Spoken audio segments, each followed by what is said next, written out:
So I've pressed record, which means I have to tidy up my language now, and I have to be an actual respectable member of society for 5 minutes, because this is going on YouTube. Did I swear? Did anyone watch that video I put up earlier? Did I swear? Probably. It's a normal discourse at this point, isn't it?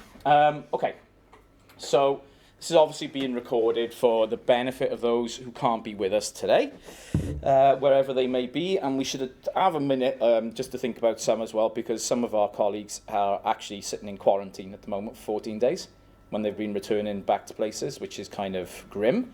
So, hello. Hope quarantine's going well. I actually thought, you know, I'm putting this on YouTube. I'm also going to put it up on Pornhub, all right? But listen to me, right? Okay, firstly, Pornhub's got serious sort of traffic, so I might get more views. I'm also interested to see what the algorithm will put up as videos like this. So that's kind of my thing. So this will also, I'll email out the Pornhub link as well as the YouTube link later. This is a lecture which I think will have relevance for quite a lot of people. Love in the digital age, Tinder, intimacy and social cohesion. With the key things, I guess, being intimacy and cohesion. I'm using Tinder as a vehicle here, as a type of social media that can help us to understand these kind of elements of what social media has done with regards to social cohesion in particular. The notion that prior to social media, we had particular practices of socially cohesive behaviour, you know, socialisation, meeting people in particular circumstances, doing things with people in particular ways, that social media has effectively replaced with a series of behaviours dictated by the interfaces we use. So probably all, even if we've never used it, we're all very familiar with Tinder and the notion of the swipe and so on. And that kind of physical interaction with digital media has replaced a whole series of interactions and behaviours that had to be learned, that had to be, I wouldn't go so far as mastered, because mastery is an odd sort of word to describe this, but these things at least had to be learned, and they had to be socialised in particular ways. You kind of, when I was a kid, you learned how to speak to women. You didn't do it very well, I can guarantee that, and I'm still fairly dreadful at it, to be fair, but at least you had to learn a set of behaviours which had acceptability in particular circumstances, which had a certain level of social norm attached to them. And in effect, the movement of social cohesion and social intimacy to social media has replaced a certain set of learned behaviours in society with a particular set of other behaviours in society. So that's what I want to get to the bottom of today. And it actually shouldn't take so long. So there's a lot of people who've argued that social media has caused a decline in social cohesion, so we're going to get into that and what that means. Why is there being a rise in dating apps in particular? That's quite interesting. What are the effects of dating apps in terms of an overall culture, and how do dating apps work as an extension of social media cultures? It's weird to me, actually, that most people don't consider dating apps to be social media. And that is kind of strange. I don't really understand that. It definitely is a form of social media. You set up a profile. You have connections with other people. Those connections can lead to text exchanges or visual exchanges with other people as well. So it is definitely a form of social media. Okay, so skip into this survey. So you've got 36 responses here. What do you mean I've been signed out? You piece of crap. Sign into your account from another tab. Okay, well, talk amongst yourselves while I fix this problem. This is going swimmingly.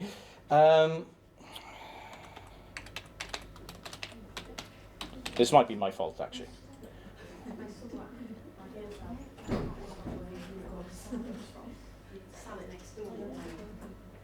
Okay, so where are we at? There we go. 37 responses, in fact. I think somebody must have done this just now. So we've got overwhelmingly female, which is obviously the demographic of the class. Going to wait for a second for those viewing at home for Alicia and Amy to sort themselves out at the back of the room. Can't, eh? We were messaging going, where are you? She was just That's bad.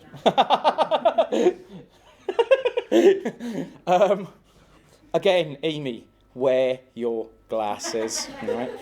So, have you used any of the following?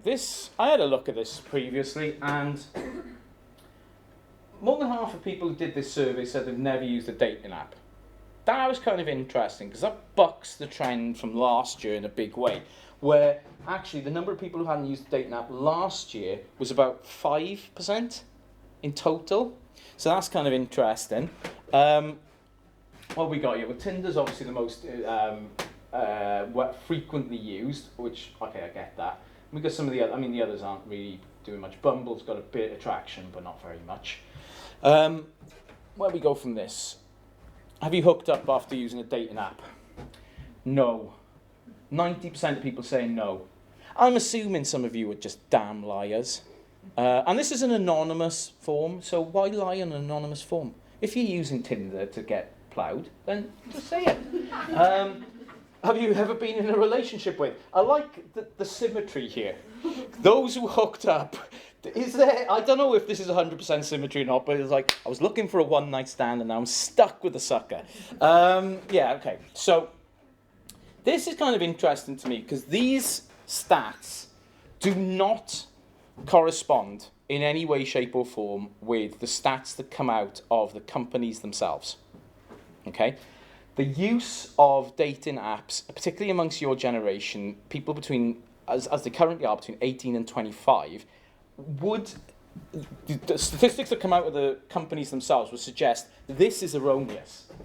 Okay, it's not 50% of people who have never used a dating app. It's much closer to about 30% of people who've never used a dating app. So, I don't know if you guys are weird, socially awkward, or just can't use your phone. One of the three. So there's something very, very strange going on here. I guess what I want to say about those stats is the stats themselves show that dating apps have an important role. Okay? Even if we accept that 50% of the people in this room use it, okay, that is important. That's more important than a lot of social media things that go on. Okay, now, this is going to be a slightly weird question. Oh, hang on. Let me go back. Because I don't want to set up the thing like this. Oh, I don't know if I can change it now. Sorry about this. Right, I've set you a question. Okay? How do you think dating worked before dating apps? Knock yourselves out. I want discussion about this. This is a socially historic phenomena that we're talking about. So let's have some stats. Let's have some discussion about actually what does this mean. What do you reckon, Beth? You don't know? Got an idea? Put yourself in my position when I was your age. What? So we're talking like back in the day? Or? Back in the day.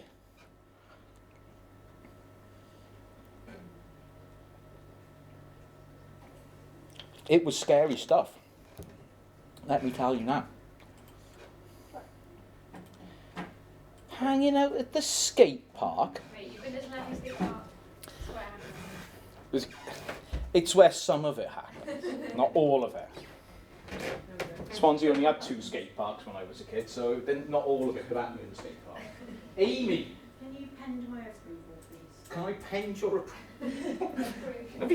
have you phrased that sentence correctly? Thank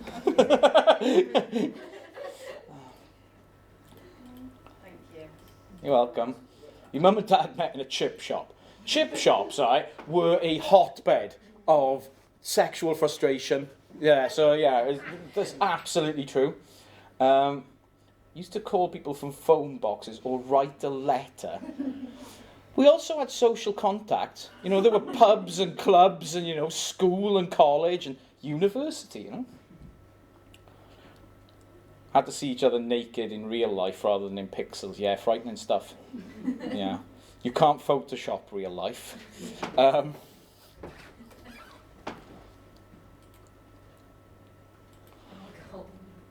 Or both.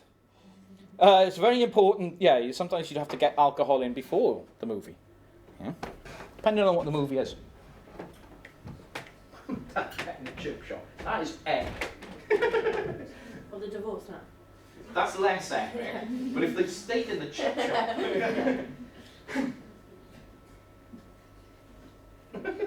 Where is fish?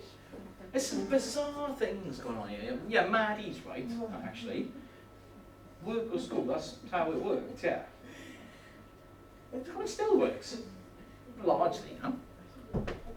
Although, I would never, ever, ever get involved with someone from work, alright? Not because, there's ethical issues and so on. Because there are, But actually, have you seen people at work? Not gonna happen. I'm fully aware that this is being recorded.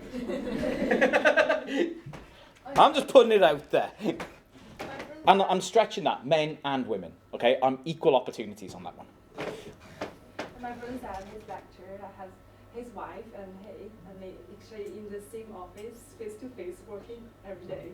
He's working in the same office as his wife. One of the problems that's going to emerge from coronavirus is that wives and husbands are going to have to spend more time together in isolation. Already, I can see the one married person I know in the room. This is why I've been using it. I was like, The one married person in this room is already giving out about the fact that she's going to have to spend time with her husband. I know that like 88 couples have already filed for divorce. I find that statistic unbelievable just because it's so small. Yeah. Work plays a really important role in relationships, as in you don't have to see them. Yeah? Literally, you can have 8 hours a day where you see other things than the face of the person that you're with. Yeah, Sky, trial and error. This is what happens when you get to the end when you just settle. Because you've had so much trial and error, it's just like, I can't be doing with this anymore. I'm just going to settle for this one. And then 5 minutes to 10 weeks later, you realise this one is a psycho, But you've already made the decision to settle, so it's important. Do we have any more contributions here? Or are we happy with this level of insanity? I think people have a fairly good grasp of how dating worked before dating apps came along. You had to go and talk to people. It's so depressing to even think about now. Spending time with people, meeting people though. Meeting people is the really important thing. Again, when we think of social media in terms of network theory, what you have is a profile that belongs as a node in a network, and therefore the possibilities of connecting with other people are large. You have lots of possible points of connection. Prior to dating apps, that simply wasn't the case. You had specific circumstances in which you would meet people. So Maddie's point is really, really well realised. School, work, university. These are the places you actually interacted with people. So the pool of people that you could actually date was relatively small, which is kind of depressing when you think about it. Really it was, you had these people to go out with, and it's like, I hate these people. I hate all these people, but this is what I've got, So, one of the positives of dating apps has definitely been extending the range by which we can actually meet people. I think you can say that about most social media as well. It works in that way. Some of the other things are here. Getting drunk at a house party. Yes, Alicia, but you don't have to even specify house party. Alcohol is the fundamental lubricant of dating prior to dating apps. There can be no question there. And, of course, the problematic thing with that is alcohol leads to errors. As you well know with your elbow, but more significant errors with regards to your sight. So once one consumes enough alcohol, just wearing these things is a pointless exercise, you know? And then your dating life is a disaster accordingly, you know? And so many mistakes have been made. Calling people. So Amy seems to think that like there wasn't phones in the house. And you had to go to a phone box. But no, there were phones in we owned a phone in the 90s. What do you mean, what decade? We've had phones in the house since the 1900s, like literally 1900 to 1910. Didn't you do media history with me last year? Oh, nice one. No, there's been phones in houses for a very, very long time. But you did have to, using the phone is a good example of some of the change that's gone on here. Morphed from a verbal communication to a written style of communication or a visually augmented style of communication. Which, you know, this is a very, very good point, you know. Seeing people naked back in the day was a proximity-based thing, not a pixel-based thing. But yeah, I do like, I mean, Beth's one is just brilliant. It's just like... And dating is funny like that, you know. I'm trying to think if I have anything of equivalent to a chip shop. I did once meet a girl in Chicoland on Wine Street. Which, interesting caveat to that story, that was the night I also got banned from Chicoland in Wine Street. And I've never shown my face in there since. Good old-fashioned trial and error. Now, what's interesting about this, Sky, is that I think this still exists in a large way. I think trial and error is still a fundamental aspect of dating culture. But what dating apps can do is accelerate the cycle of trial and error. You know, it means you don't have to think, I'm going to have to give this one a couple of weeks. You can give it one date or even 5 minutes, or you can walk in, take one look and walk out and go straight back on Tinder and try again, you know. So there is an acceleration that's gone on with trial and error. So, who am I going to talk about importantly today? Well, Sherry Turkle is a very, very important theorist, and is somebody I think you might well want to dip into no matter what your topic is for your reflective essay. Sherry Turkle's entire focus throughout her entire career has been on the ways that we communicate and how digital media, rather than just social media, because Sherry's been around for a long, long time. She was writing books about this back in the early 90s. Her focus has always been on how digital media, computation, mobile phones change our communications practices. So I always classify her as a McLuhanist because she's got that very clear idea that the medium changes society in particular ways. The medium is the message, according to McLuhan. Turkle's idea is that when we have a new communications medium that emerges, our practices of communication will change according to the logics of that medium. It's hard to say before we start using the medium what those changes will be, but there will be a change. And so in the context of dating apps, her ideas are very, very important. Now, her key work of the last... I mean, this book is actually quite old now. I think it came out in 2011, so we're in 2020. It's 9 years old. But it is a very important book. It's called Alone Together. It's a bit pessimistic. And, you know, the title itself is extremely pessimistic, Alone Together. What Turkle is trying to say is that social media has increased how we can communicate with others, has increased the amount of communication that we have with other people, but at the same time has socially isolated us.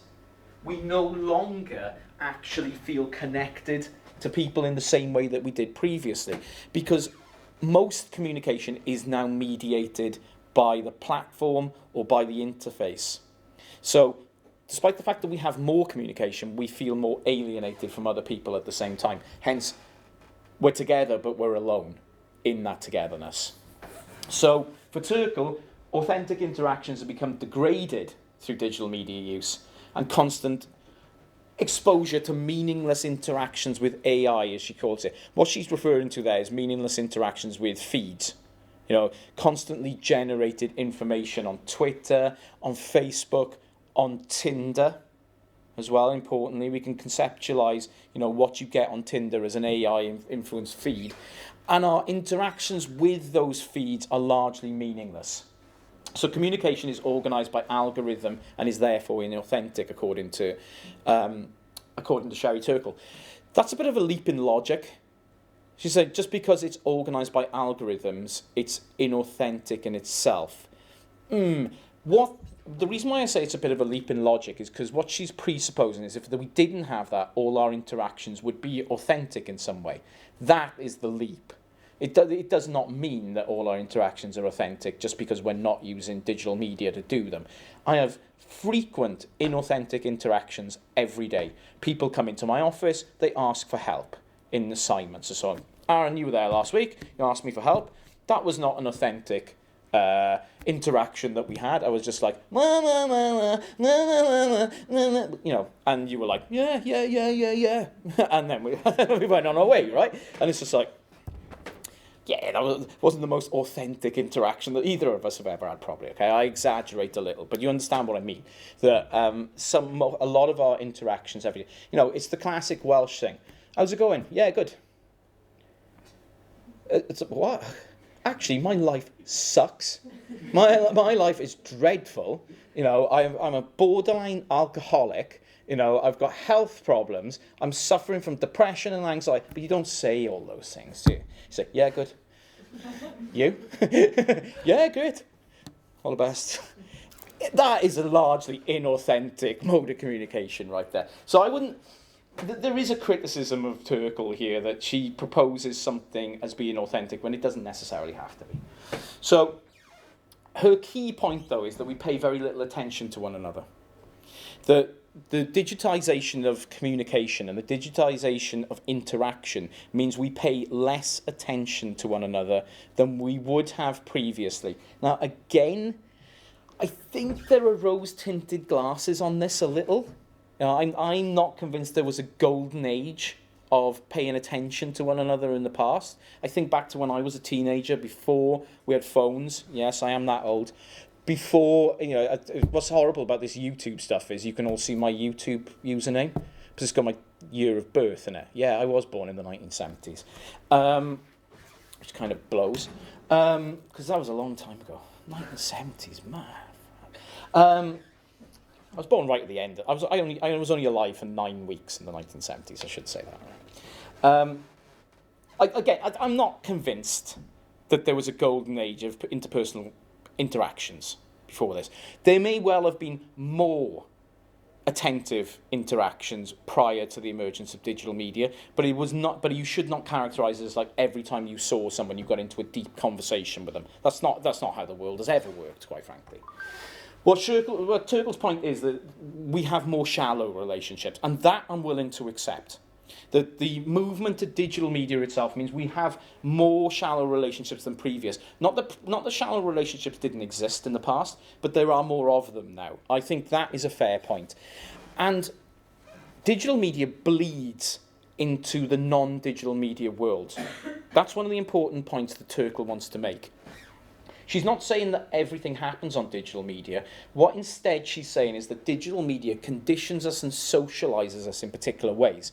So even when we're not using digital media to communicate, we are still communicating in a very shallow and a very constrained and a very inauthentic, shallow as opposed to deep manner of communication. So, allied to this, the constant flow of information from other people means that our reliance on friends' advice prevents any self-reflection on our part, leading also to less personal independence. So you've got a kind of a paradoxical thing going on here. We don't communicate as well as we could, but we're completely reliant on what other people think through our feeds.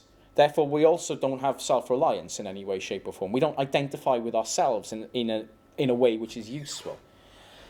That is a very, very interesting point when it comes to intimacy and social cohesion, because independence of people is very, very important in terms of intimacy. To be intimate with another person is to be a fully formed person in your own right and to share that. What Turkle is arguing in Alone Together is we are stunting our own development towards personhood by continually having to refer back to the data feed that we have on what we're doing. So we've seen this in the selfies lecture, for example. We put up stuff on Instagram. We need validation. You know, when you put up something on Instagram and you get no likes, you feel bad. You feel terrible about yourself. You know, you feel, oh God, nobody likes me. Nobody likes me. That's a very understandable response. That is a really, really understandable response. What Turkle's arguing is that kind of behaviour is stripping us of self-independence. We don't self-actualise in particular ways anymore. That is very, very dangerous for how we relate to other people, because relationships then aren't relationships between two equals, but it's a constant cycle of validation from the other person. It's a degradation of relationships itself. You're continually looking for positive reinforcement for the other person. Positive reinforcement from your partner, of course, is important, but it shouldn't just be the foundation of what you're doing. You know, there should be other things as well going on. So if you get into the book, if you get into Alone Together, then you know, this all becomes clear. And for the people at home, this is important too. Given that lots of you now won't be on campus, what I'm proposing to do, again, I can't believe I'm saying this on video, I will be sending out a link sometime this week to a folder which will be stored on my Google Drive, which may have a lot of key reading in it. You don't ask where I got it from, and I won't lie to you, okay? Don't ask the question first, because I will lie, okay? So, how does this all relate in? So, Tinder. Urban Dictionary. I love the Urban Dictionary, right? But the Urban Dictionary's definition for Tinder. Dating app. Tinder is the McDonald's for sex. Let's unpack that a little bit. Why would the Urban Dictionary call it McDonald's for sex? Isn't this a popular form of gay? I love the phrasing of that, Ali. Amy, you were going to say something? What did Danny say? I want to say the same thing. Say it a bit louder, Al. So it's like the most popular way of getting it. No. And I'm loving it. You know, yeah. Amy, what are you going to say? That's a good way of thinking of it. You can pick. Yeah. I think there's something we're missing, perhaps. Yeah, speed. I think Alicia is absolutely right. It's the notion of speed. Fast food is synonymous with McDonald's. Fast dating is synonymous with Tinder, I guess. You know, and it's the interface as well as the sort of. But Amy's right to say about that level of selection as well. You know, there's something out there. You know, it is like going to McDonald's, and you know, and yeah. Now, one thing we should understand about Tinder, before I go any further, just to link this into all the other lectures, Tinder is massively integrated into the wider social media context. And what I mean by that, the sharing of data. In a huge way, Tinder is integrated with the other major social media companies in terms of data provision and ownership of imagery. Very, very important. If you use Tinder, please remember this. Tinder own those images that you put up. Okay? They will use them. They will sell them to other companies. They will sell them to advertisers.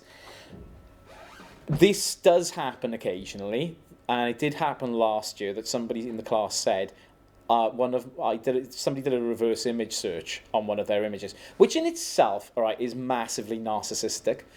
But they did this, and their image turned up in an advert in somewhere in South America, with like captioning underneath it in Portuguese, and selling a product which obviously they didn't know about Because they didn't know what product was being sold because they don't speak Portuguese, right? And I was like, why didn't you go and find out? Why didn't you put it in? Nah, I wasn't that fussed. I was like, what?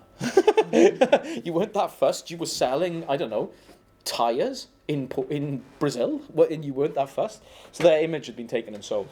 It's kind of interesting. So, what about dating apps and this notion of being together? If Sherry Turkle is saying that we're alone together, right? That we are together, but our intimacy has been severely compromised by digital media. What does being together with this actually mean? So I looked to the work of David and Cameron in 2016 and the notion of swipe logic. Intimacy itself, according to them, is disrupted by the immediacy and acceleration provided by Tinder and other apps. So again, going back to what you said, Alicia, it's the speed that they identify as being the critical thing. The gesture, though, is also critically important. That gesture, the swipe left, the swipe right, is in itself something that we can use to understand that discourse is a mediation of intimacy. The speed of it, you know, the almost the flippancy of it. I love being in public spaces when you can identify what people are doing, and you know when somebody's on Tinder. You absolutely can see it. There's the phone. It's always at about an 18-inch to 24-inch gap from their face, right? So they're always looking at it like this, like it's some kind of objective thing going on. You know, when you like you pick up something valuable for the first time, and you kind of and bring it in like so, right? That's the same thing that goes on with Tinder, right? Somebody's like this, and then when they see something that they like, they start to come in a little bit. But otherwise, they're holding everyone at a distance. So that kind of physical state of using Tinder for me is really, really interesting. It's like you're keeping yourself away from the mingers and the skanks. All right, you are physically trying to distance yourself. And it's the gesture.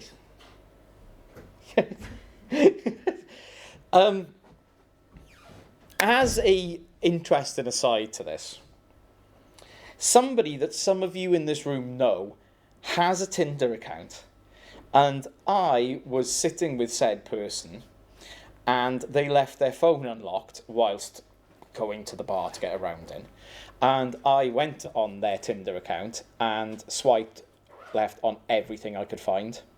Literally, I wasn't even looking at the photos, so just going so as fast as possible, and actually created quite a few contacts. It was good. As I said, some of you people know who this person is. Some of you do. It'd be interesting for you to muse on this and think about who the hell I'm talking about. Anyway, it's the gesture is important. Sorry, let me go back to the slide for a second. What David and Cambray are arguing here is that there's a performativity to social media dating. It is not just a performance in terms of the performance that we've already seen with visual culture, with Irving Goffman and that idea of the presentation of everyday life, that we're using social media as a front stage to project an idealization of ourselves while there's an authentic self in the background. So, I mean, that performance is important within these apps. There's no question about that. It's a hugely important understanding. So if you're doing anything on this, I would actually say you've got to get into Goffman in a big way, because the presentation of yourself in an ideal sense on dating apps is hugely important in understanding actually our practices of use. But they want to actually go further here and say that there's a performativity of actually how we interact with the interface.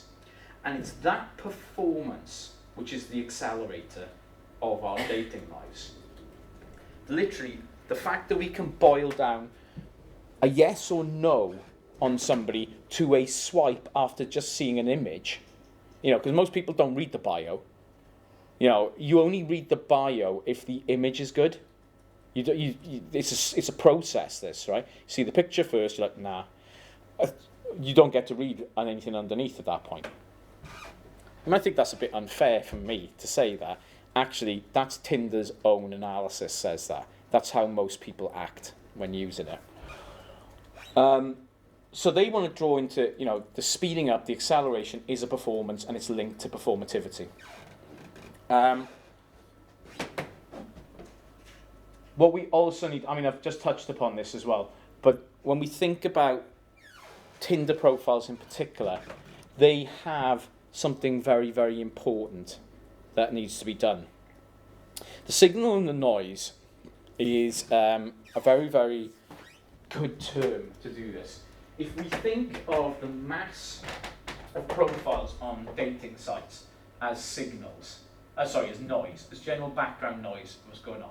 What our task is, as a person using these sites, is to filter out the noise and find the signal, find the things that we are interested in against this massive backdrop of noise in the backstage. So, capturing attention and standing out, profiles have to be differentiated in particular ways. So I've used an example here of young Emily, very nice picture. New to Tinder, just got out of a serious relationship because my boyfriend was using banana peels to have sex. Wish I could say I was kidding. Emily has obviously chosen to go with the nice picture and the very humorous response. I'd like to meet her boyfriend. Rather than her, to be honest, I want to get into that, I want to find out what is going on there, because that is some interesting stuff. Goffman's front stage, backstage dichotomy is very, very important in understanding this. You are creating a front stage for interaction to try and hack the swipe. The purpose of doing this is to stop the negative swipe, and instead to make people pause and think otherwise. So basically we're involved, and I say we, it's everyone. Everyone who uses these is involved in the process and performance of self-promotion. And indeed the swipe gesture is involved in that too. People act in a particular way, they will only swipe on particular profiles. There is a type that people will swipe on. So the gesture itself becomes enrolled in this process of self-presentation.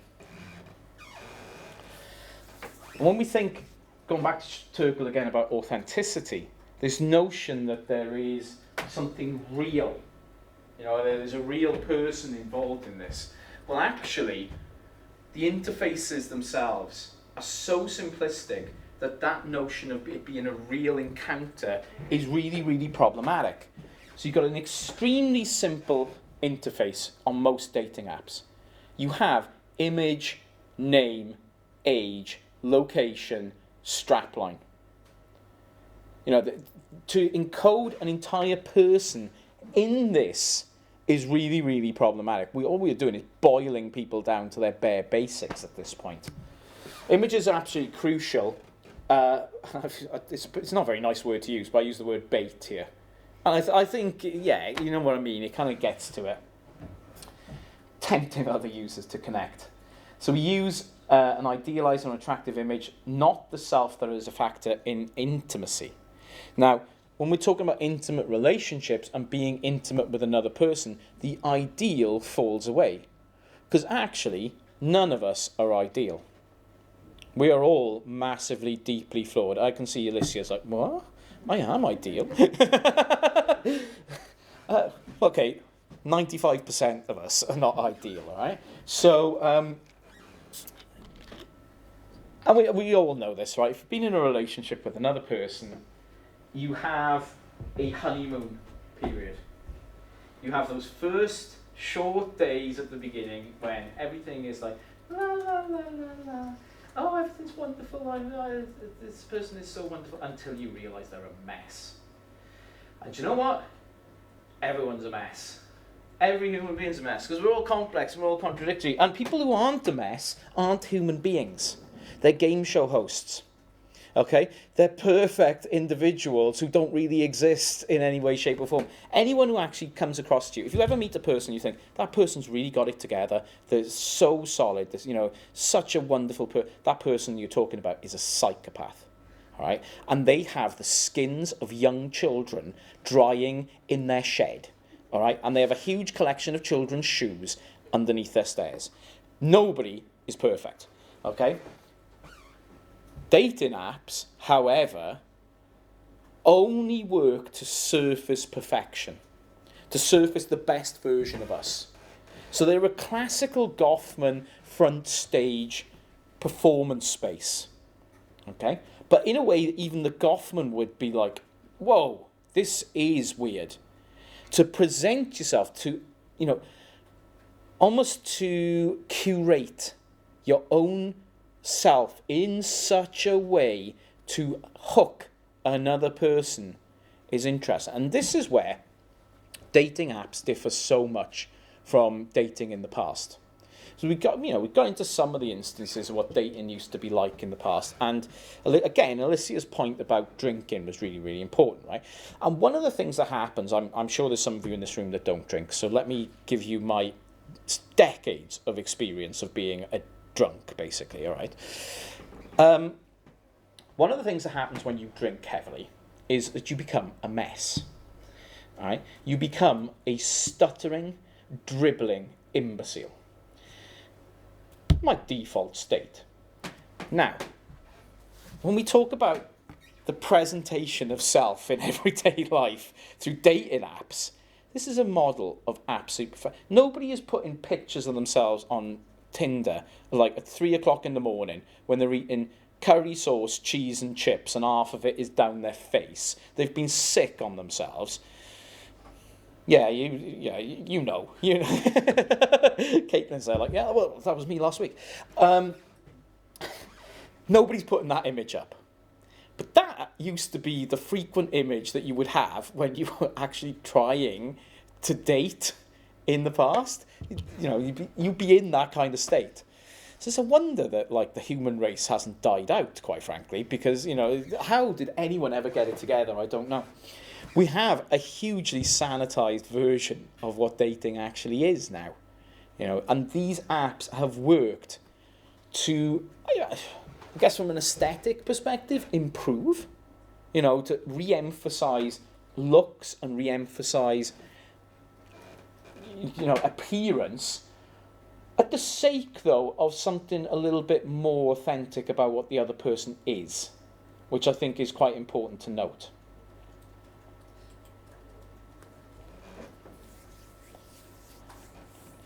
Now, Duguay's research in 2016 links authenticity on Tinder to Anthony Giddens' work, which I talked about back in Lecture 1. The ability to reference a coherent biographical narrative to one's life. And what Duguay is arguing here is that Tinder works, or any dating app you're on, it doesn't necessarily have to be Tinder, it works in conjunction with the other applications you have. It's an extension of this life biography that we're curating through social media. So the way we present ourselves on Tinder, and there's, has anyone done the Dolly Parton challenge? Does anyone know what I'm talking about? Alicia, you know what I'm talking. Does anyone else know what I'm talking about with this? Alicia, explain. It's like you have your four images how you represent yourself on different. Yeah, that's the. Does that help? Does anyone now hear of the Dolly Parton challenge? You've got. I don't know why. I don't actually know why it's called the Dolly Parton challenge. She started it. Did really? Yeah. Fair play to her. That sounded so logical when you said it. So you've got 4 images, right? You've got Facebook, Tinder, Instagram, and LinkedIn. Is that right? Yeah.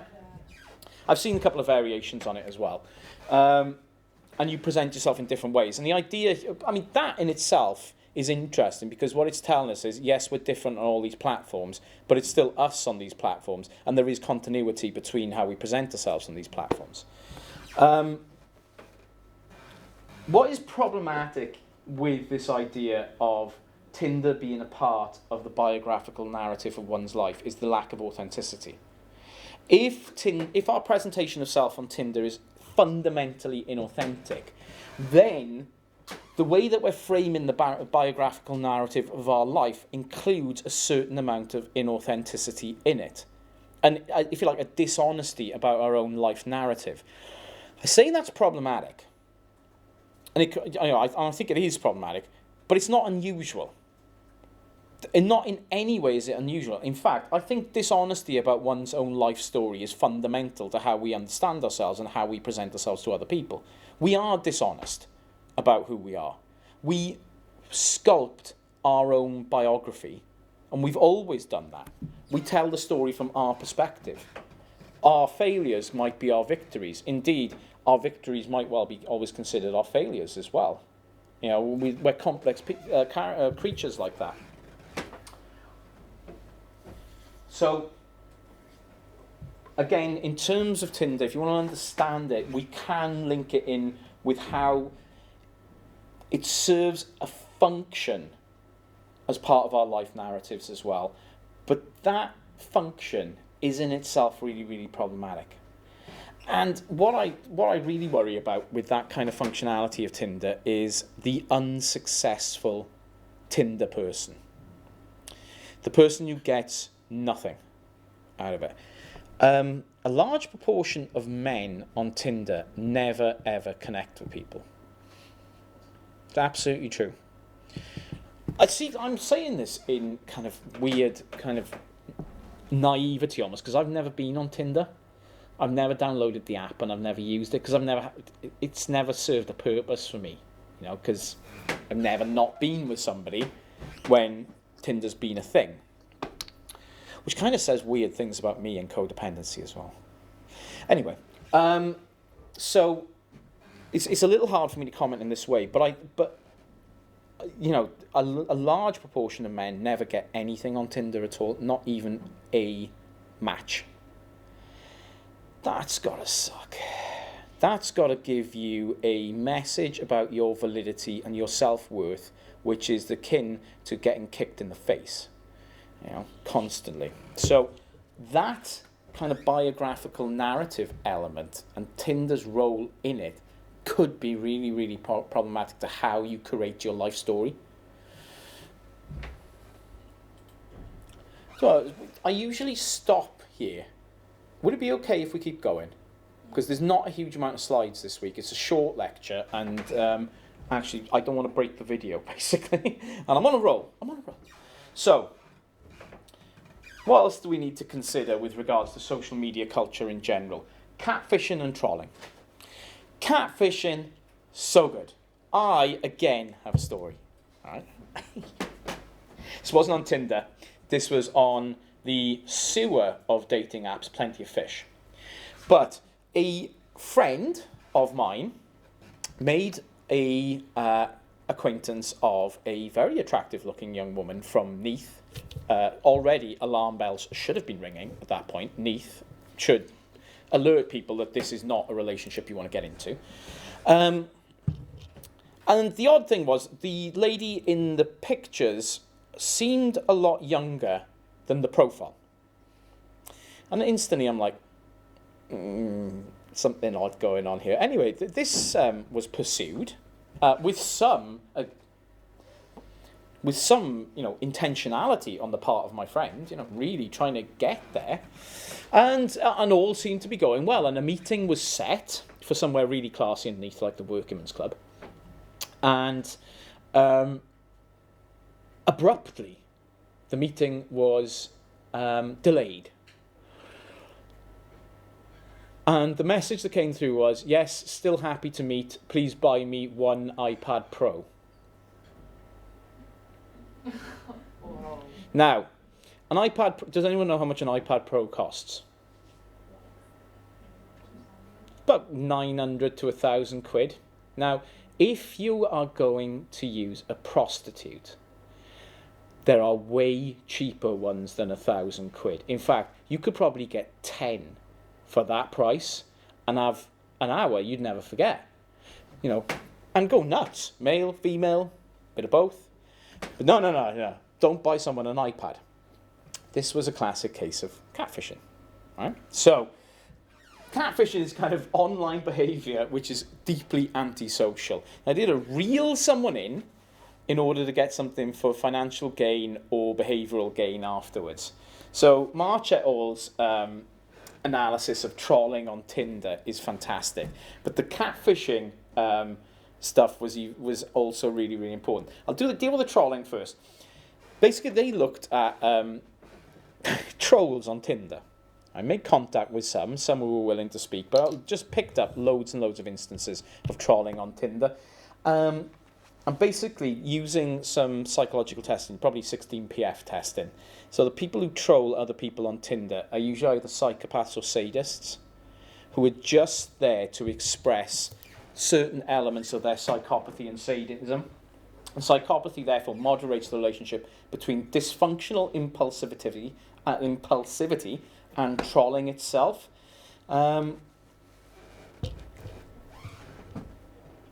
anyone ever been trolled on a dating app? Does anyone even know what I'm talking about? What trolling might be? Go on, Beth, you're nodding your head. Yeah, what form might it take? If you're getting trolled on Tinder, what would that be?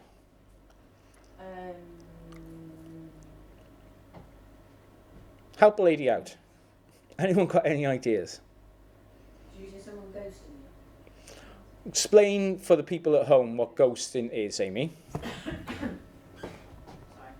Is it like if someone's saying, oh yeah, they'll meet you, whatever, and you're getting chatting to them and then all of a sudden they just stop speaking to you? Ghosting is a particular form of trolling, yeah. It can go further than that, of course. You get nasty. Well, we'll get into harassment in a minute, but ghosting doesn't need to stop in the app.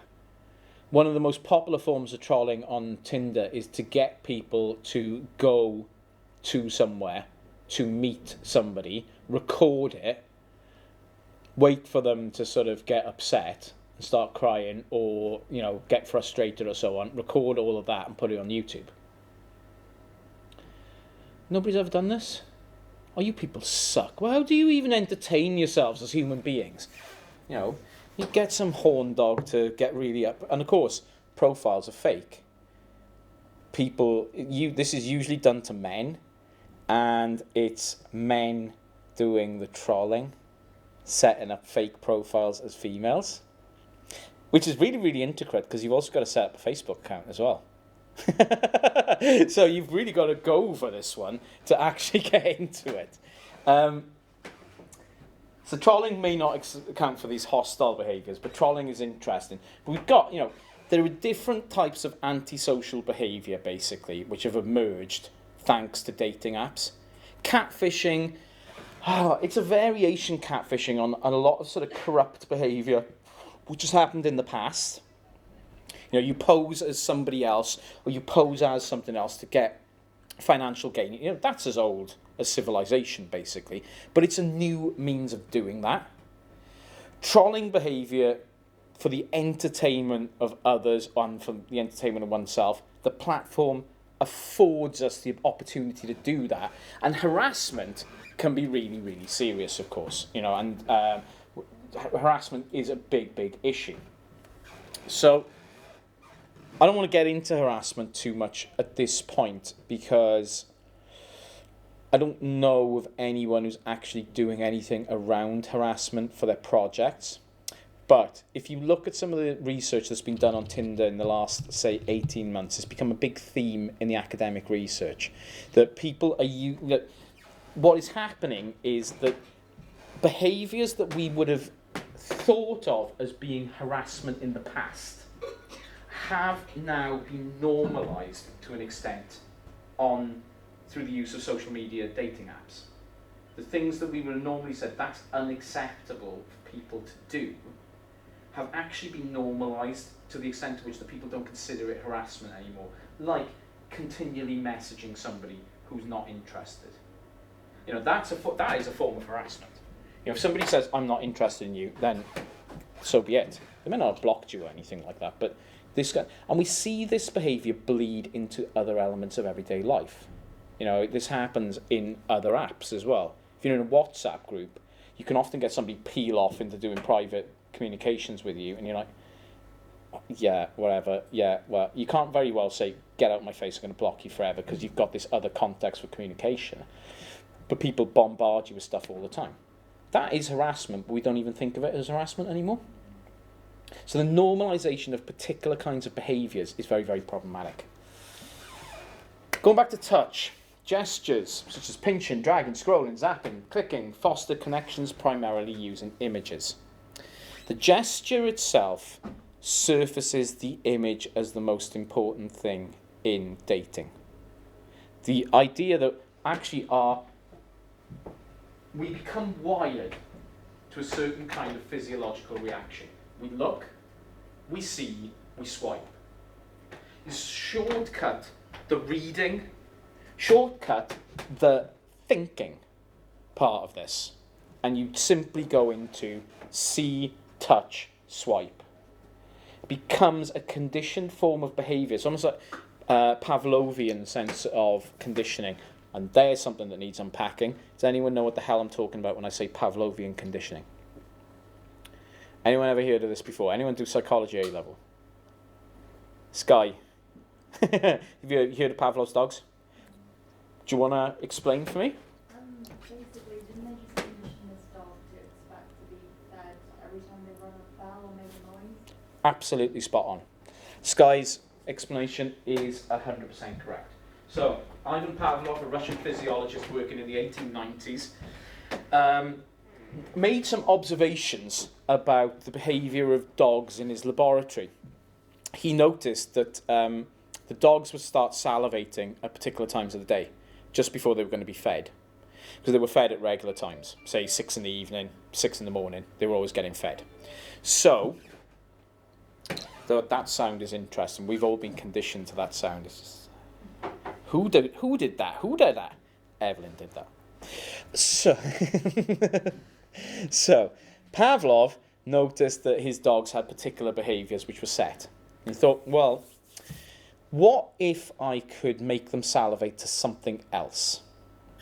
So, at their regular feeding times, Pavlov would, as Sky said, he would ring a bell at their feeding time. So the dogs were salivating, they knew they had food coming up, and he paired up the stimulus, the food, with a second stimulus, the bell.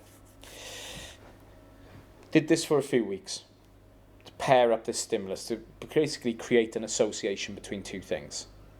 And then, just started ringing the bell. Random times. And as soon as he rung the bell, the dogs started salivating. They thought they were going to be fed. So Pavlov was trolling his dogs, basically. He was just like ringing this bell, and they were thinking they'd get fed. And he's like, stupid dogs. I'm not sure if he said, and if he did say it, it was in Russian. But I'm not sure that's exactly what he did. But basically, what he did was discover the principles of what we call classical conditioning, classical stimulus response conditioning. Now, this Pavlovian sense of conditioning we can apply this to how we interact with these kind of interfaces. Look, touch, swipe. Look, touch, swipe. Look, touch, swipe. It becomes a conditioned response. We are conditioned to reject. And it's almost like the acceptance part is breaking the conditioning itself. Yeah, we become so accustomed to the behaviour that we have developed that it becomes automatic. It becomes unthinking. One of the key things about the Pavlovian experiments with the dogs is, it's hard to say with dogs, but you can do classical conditioning with people. When you establish a conditioned response, people don't think. It's an automatic response that people have. And one way we can think about the touch interface is that it becomes automatic. It becomes a conditioned response. And again, let's think back into intimacy with that. If we're using these applications to gain an intimate relationship in some way, but we are going about that first step in a completely unthinking, automatic sense, then intimacy itself is affected by the interface that we are using to do this. It has become automated. It has become conditioned. It has become robotic without any conscious deliberation or thought. So what Rojak says is that users seamlessly immerse themselves in mediated or presumed intimacy. Presumed intimacy being the important word. We presume there's an intimacy to the gesture and so on, when actually it's a really alienating distancing going on here because of the automaticity of our behaviour. And that, of course, has real consequences for us as people when we actually try to have intimate relationships with someone. We haven't developed if you like, the opening steps of that intimacy itself in the first place. So, in terms of quantification, if you look at Lee Humphrey's work on the quantified self from 2018 and Deborah Lupton's work on this, dating apps are aggregators of data, and they construct a data-informed profile to match or on other data points.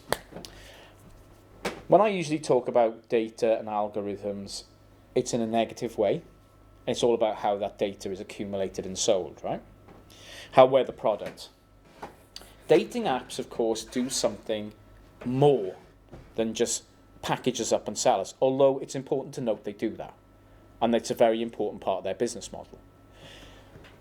They also construct a notion of who we should date, who we should meet. The algorithms work in a way to tailor our dating feed. You know, the people that you see come up have been selected for you. The algorithm has selected those profiles. There are factors that the algorithm feeds in, age, proximity, etc., and those are things which you stipulate when you sign up for the application itself. You feed that information in. So it is working to a principle that you are more likely to date somebody who is 5 miles down the road than is 250 miles down the road. Okay, fine, yeah, that works in that way. But they are using data to construct not just your profile to be sold, but also to construct your interactions with other people. There is a constraint which you don't see. Just like, and I've been arguing this with Facebook, how Facebook presents the world to you in a particular way, how Twitter constructs its news feed algorithmically so you only see certain information. In terms of dating apps, the same principle applies. Algorithms are used to construct your dating experience. You are pushed towards certain people. You may, well, if you're a user of Tinder or another application like Tinder, you may think, why the hell is this fucking person coming onto my, what kind of decision making has gone on here? Well, short answer is I don't know, because I don't know what the thing is, but I know it's a product of algorithmic governance. Just as I've been talking about the last few weeks about the importance of algorithms, I know that those things that come up on your feeds are a product of the algorithms that the app uses. So Tinder constructs these things. Tinder has data scientists who are creating algorithms and refining those algorithms all the time to try and optimize your dating experience. But it is optimized purely on the metrics that they serve as being important. So, where does this lead us all? So Nancy's work is really, really important, Nancy Bain. She's one of the sort of really key people in terms of personal connections in the digital era and how personal connections have been affected, just like Sherry Turkle. I mean, she's that important. Basically, Nancy's argument here is that online dating is absolutely normalized, and as a positive thing, online dating reduces perceived uncertainty because, but the important word being perceived, okay? We perceive, historically you would perceive certain things as being uncertain about dating. You go out to a pub, you have a few drinks in you, you'd end up copping off with somebody and you find out when you go back to their house that yes, they had a large collection of hunting knives and they were just pulling one down off the wall to add you to their collection of hunting scalps. That could happen. These apps work to reduce that kind of uncertainty. You are sort of connected with people who have common interests. Focused communications help you reduce the level of uncertainty. There's a level of security with dating apps that didn't exist previously. The dangers of meeting randos in the pub has disappeared somewhat because you can set the scene. So lowers the social risk of communication. But even then, Nancy Bain says, despite all of that, actually what it's done is prioritised appearance over everything else. Those who look good, or at least can curate their appearance in a particular way to look good, which is an important distinction. You may not look good in real life, but you could make yourself look good in this Goffman sense of presentation of the self. And that importance on appearance is almost as important as anything else. But at least Nancy Benham's got nice things to say about these things. Okay. So, I was going to do this group task, which we were going to do for the seminars on Wednesday. But there aren't going to be any seminars on Wednesday. So, I'll come back to it in a second. But this is the summary. Dating apps are a natural extension of social media, sharing many of the same features, and therefore many of the same criticisms will apply. But also we can take things from dating apps which inform our understanding of other social media behaviour too. Now this was the task, and last year it was actually a really, really good task to do. I got people to go away at this stage in the lecture, so they have 40 minutes to work on it. They come back on the seminars, on whenever they were, and present a manifesto for a dating app. Present an ideal, basically, how would you make an ideal dating app? Given all we know about them, and all I've discussed today, how would you do a dating app? How would it be different? So let's do it and get into it. This is going to be the shittest group discussion of all time because nobody on that is going to see it because you're all facing the other way. I mean, I don't want this to be a long thing. We're all living in constant fear of catching the plague, so let's not stay here for too long. But does anyone have any ideas? What would you do? I mean, you may not even think any of these things are a problem, but what might you do to improve dating apps? Amy? Have a way to verify people's ages. Is that a problem? Yeah, you get a lot of underage people. Interesting. On there. You have to do on Facebook as underage as older, and most people have. Because when they were younger, they made the account. So they can just go on there, and then you obviously like depends what you go out to and stuff. But there's a lot of people underage, especially with like child porn. That is something I hadn't even thought about. And it is, of course, a really, really important point. Legally, that could be a really, really important point, yeah. I hadn't even thought, but honestly, I'd never even thought of that. So are you saying disengage the dating app from other social media? Yeah, well, maybe there's got to be a way if it's over 18s only where you have to maybe do your provisional number, your driving licence number, something like that to prove you're off at least 7. Credit card number? Yeah. Yeah, something that you at least could indicate that that would be the case. I didn't even thought, that's genuinely one that hadn't occurred to me. And I can absolutely, and I assume you're talking from personal experience. Cradle robber. Again, video. Nobody can see it. Yeah, but Amy, you've got the most distinctive accent of anyone in here apart from me. So yeah. Anything? Okay, that's a really, really interesting point. Anything else that occurs to people?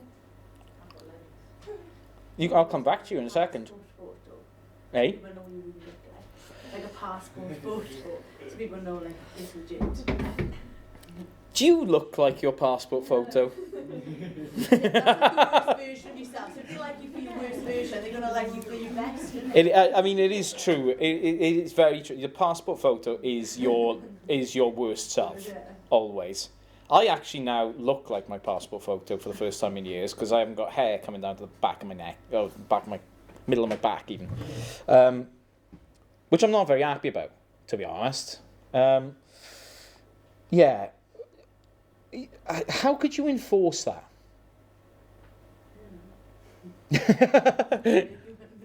Would it not be... it's not beyond the wit of an app to make you take a selfie in the app itself with no filters. You know, so you have a no-filter picture. I mean, obviously you could be made up and so on. You could put a bit of effort into it. But it's not beyond the design capabilities of anything just to have that in there, and that verifies your profile in some way. You're arguing that we need to be more realistic. Yeah. Yeah. Okay, fair enough. Any other points? Amy? Do you think, this is a bit, I don't know if I agree with it or not, I just thought of it. Do you think maybe if there was a way to look at people's maybe like criminal backgrounds? Yeah, I was thinking that. Yeah. You'd have to declare. Because you don't know if your someone's a criminal sex background offender, is. anything like that. Like, Yeah. You got a DBS check to get on Tinder, yeah. Would that make you feel safer if you were a user of these applications? well, I'd say if. Sex offender, you would avoid them. Well, it depends. What depends what sex offending they did, I suppose. But yeah, you know, I don't know. Prejudgment. Well, but I agree. There, you know, if somebody's conviction is spent, then maybe there's an argument to say that shouldn't be the case. Yeah, I guess you did your time. Yeah, exactly. If But someone had killed someone, like someone had gone out and murdered someone. yeah, Well, then, yeah, if they've done their time, I guess we don't know the situation here. Yeah, don't worry about that one. but no, I do think. I mean, you say something important. There's no question, because I'm sure this happens a lot. You know, people who have been convicted of crimes. You know, I won't use sex offenders as an example here, but let me use a different example. Let's say you've been convicted of fraud.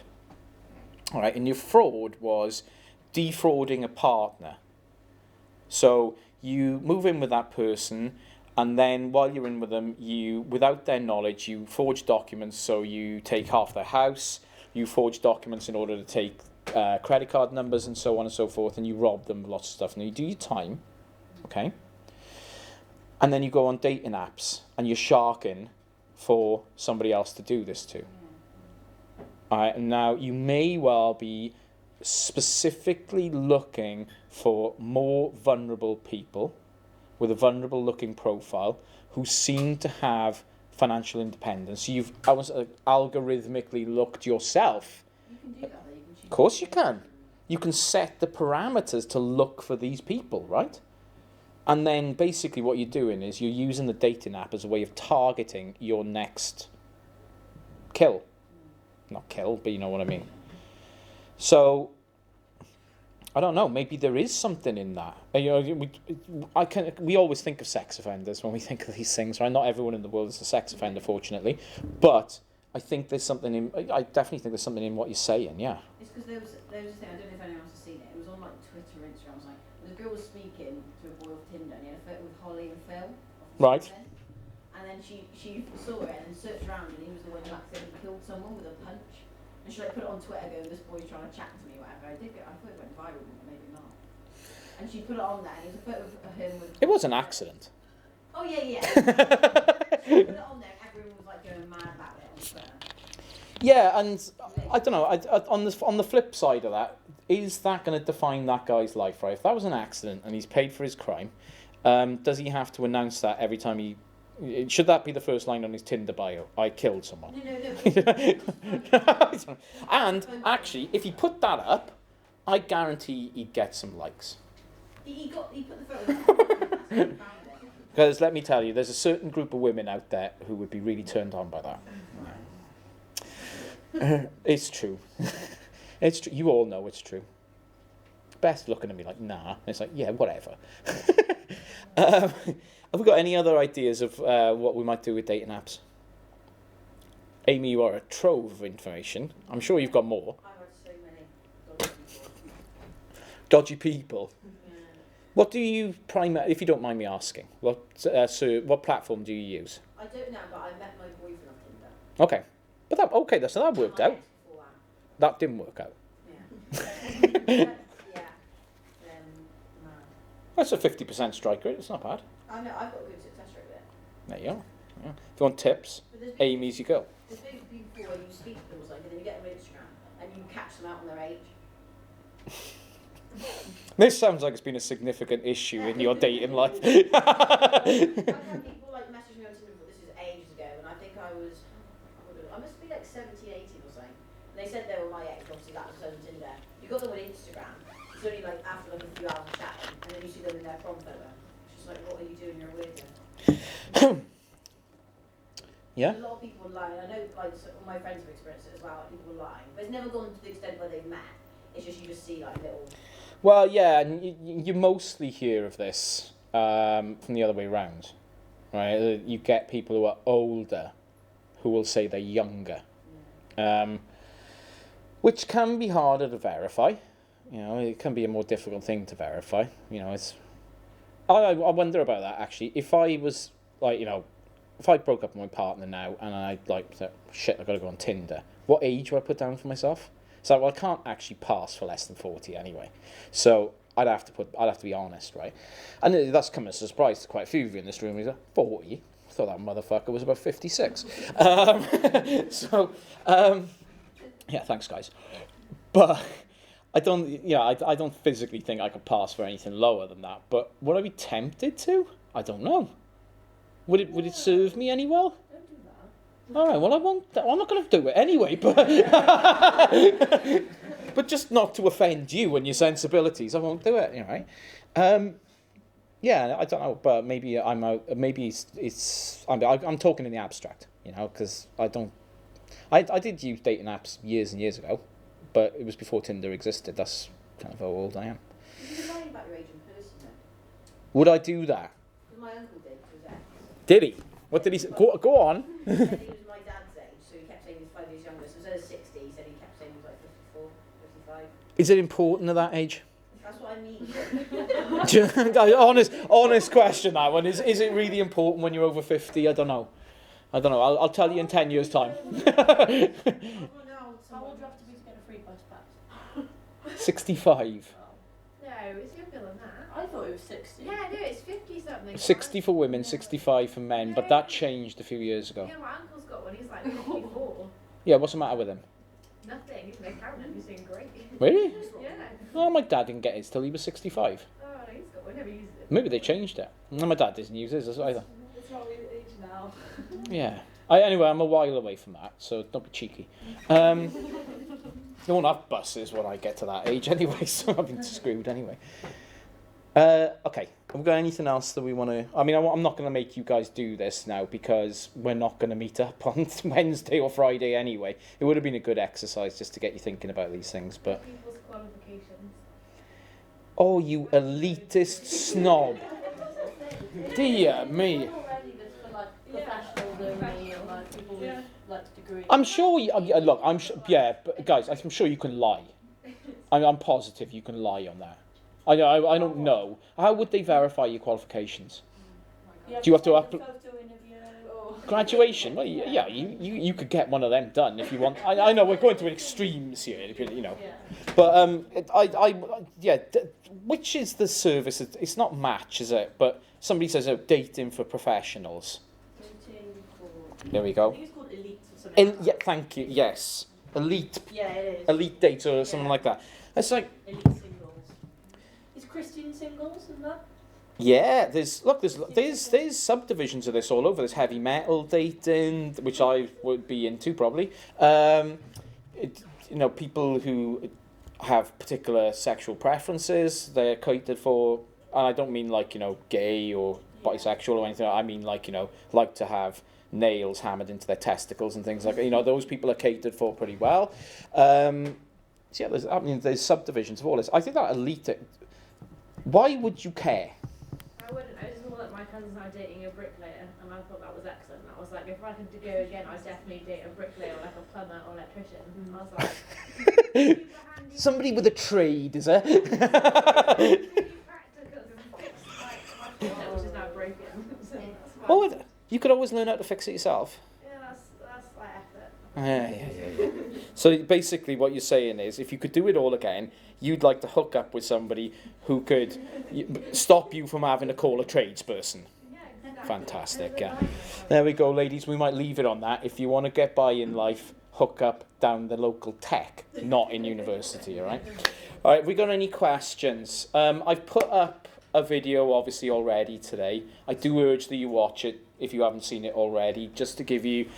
It's very short.